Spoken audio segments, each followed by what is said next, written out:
Rookie. I mean, what does that truly mean? For me, these are drivers that have said, you know what, I'm good at it, potentially good enough to compete with the big boys. The best part about the rookies is they all have an opportunity. So you know what? Here's their opportunity to tell you a little bit more about themselves. Rob Primo and Nate Hamilton.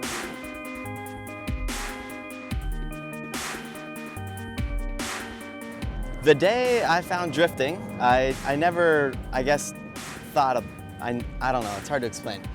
The day that drifting caught my eye, my buddy just took me out and just showed me what drifting was in an open parking lot when it was raining out.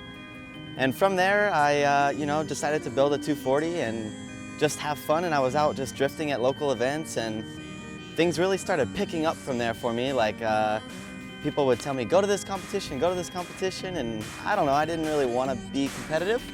But we went there and we did great, and from then on I just been chasing this dream of basically, driving at a professional level and being a top competitor.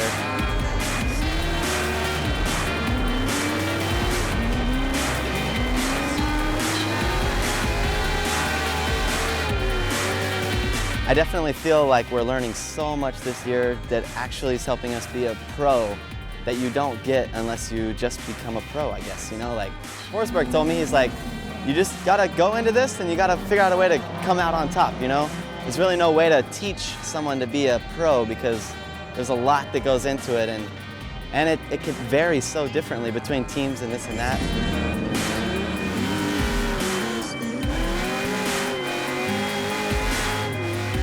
When I'm not competing, I definitely try to skateboard a lot, and for me it really connects the dots, because with a skateboard trick there's like 5 things your brain has to conquer to land a trick, and the same with drifting. Every single turn has its moments, and you have to really be able to sit in that turn and then sit in this turn, or pop the board and flick it. So yeah, it's definitely, that's kind of how I keep my mind rolling when I'm not on the track. I feel like I get asked a question a lot that's like, how did you become a pro drifter? The only way I answer it is like, I did it. I decided I wanted to do it. And I think the encouraging part for this sport, or even any sport, or even life, is like, you could do it. You can do what you put your mind to, and that's just how I feel like I became a pro drifter. And obviously, like I was saying, like there's ups and downs, and it's hard, and it's not easy, and all these other things, but then it's great, and then it could suck. And so it's just a challenge to put your mind to something and make it happen. That's the reason why I'm here, and that's encouraging for me, and hopefully for fans out there that want to be drifters, man, you can, like it's totally possible. There's a lot of kids that build a car, half the field out here, kids built their cars and they're out here trying, so.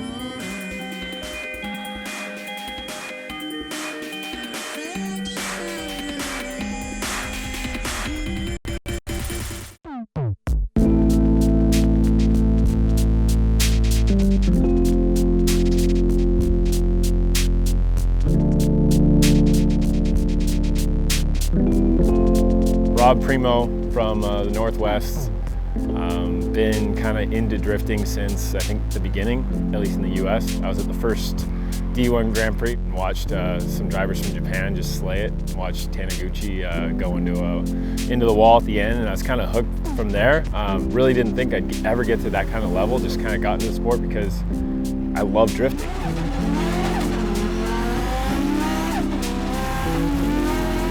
It's always been a big thing for me about really committing, not half-stepping. You sacrifice, weekends, you sacrifice time.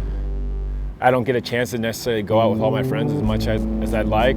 I'm spending time on that car, or I'm driving to different events or different locations just to get seat time, because I wanted to compete at FD. Like, I want to be able to just kind of step into there and just give it my all. I mean, it'd be great for me to wait, but then, you never know what's going to happen with time. It's like, if you just wait and wait and wait, suddenly it's like, maybe I'll just let it go. But I felt like now was my moment to really go for it, and I wasn't going to take any time off. I was going to jump in, I was going to learn.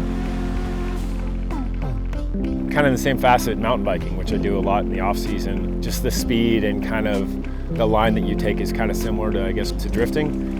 And just kind of watching your line and trying to go faster and faster and not braking. and just really pushing yourself to where you're at the brink of like, I'm just about to lose it, but then you can save it and keep it going. So I work on my shifting arm. Honestly, I'm looking at it on a day-by-day basis. I mean, yes, I'd love to see this go for years and years and years, if that can happen. I mean, this is a dream right now, but I'm just taking it day by day. You know, I'm having a great time today. I can't wait to get back out there and compete. And then once we get to Irwindale, I'm going to enjoy every moment of that. And then if we can get to Long Beach next year, which I'm hoping to do, I'll enjoy every moment of that. Just take it. You don't need to look too far in the future. I mean, definitely have plans and hopes and dreams, but don't forget about the moment that you're living in and like how great it is. I mean, this is amazing. This is a vacation. It's a stressful vacation, but it's a vacation for me.